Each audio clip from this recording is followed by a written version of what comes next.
Emotions are powerful. They shape the way we think, the choices we make, and the relationships we keep. But emotions can also be used against us. When someone learns how to trigger your feelings of fear, guilt, anger, or even love, they can control you without you realizing it. This is emotional control, and it's one of the most subtle yet dangerous forms of manipulation. The good news is that once you understand how it works, you can break free. The first thing to understand is that emotional control doesn't always look obvious. A manipulator rarely says, "I'm controlling you."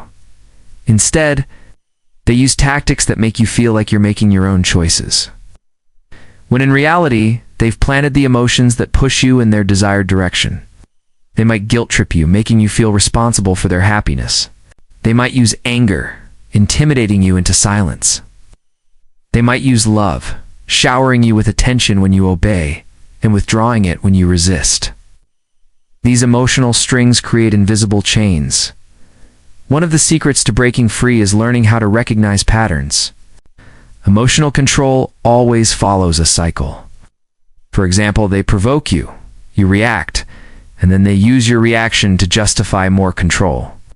Or they reward you when you behave a certain way and punish you when you don't. Once you spot these repeating patterns, you begin to realize that your emotions are being played like instruments. And awareness is the first step to freedom. The second secret is understanding your emotional triggers. Everyone has them. Some people are sensitive to rejection, others to failure, others to abandonment. Manipulators study these weaknesses and use them to control you. If you know what triggers you, you can prepare for it. Instead of reacting automatically, you can pause, breathe, and respond with logic.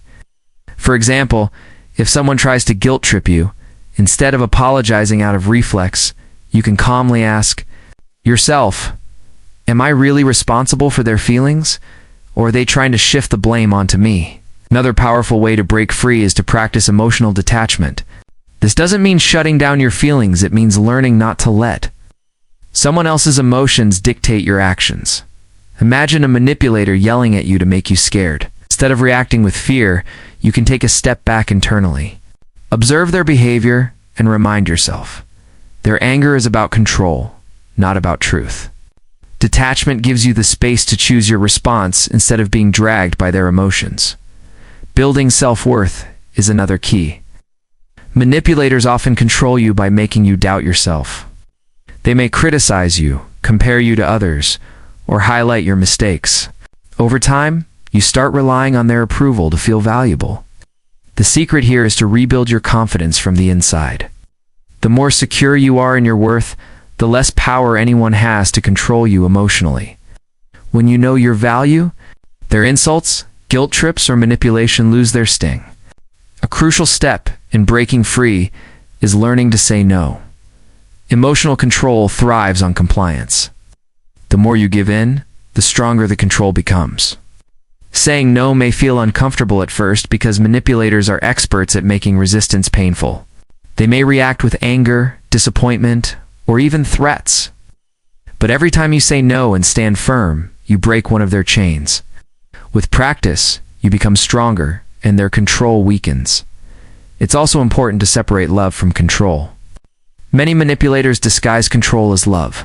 They say things like, "I'm only doing this because I care about you," or "If you loved me, you'd do this for me."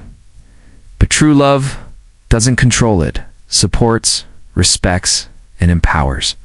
If someone constantly uses your love as a tool to make you obey, it's not love, it's manipulation. Recognizing this difference allows you to reclaim your emotional independence. Finally, practice awareness and mindfulness. Emotional control works best when you act unconsciously, when you react without thinking. But if you make it a habit to pause and observe your feelings before acting, you take back control. Ask yourself simple questions. Why am I feeling this? Who benefits from my reaction? Am I being guided by my values or by someone else's pressure? That moment of awareness can be the difference between control and freedom. Breaking free from emotional control doesn't happen overnight. It takes practice, courage, and self-awareness. But every small step counts. Every time you resist a guilt trip, Every time you stand up calmly against intimidation. Every time. You remind yourself of your worth. You are breaking another link in the chain. Remember this: your emotions are yours. They belong to you, not to anyone else. They are meant to guide you, not enslave you. The secret to freedom is reclaiming ownership of your feelings and refusing to let anyone else use them against you. If this video gave you clarity, give it a like and share it with someone who may need this message. And don't forget to subscribe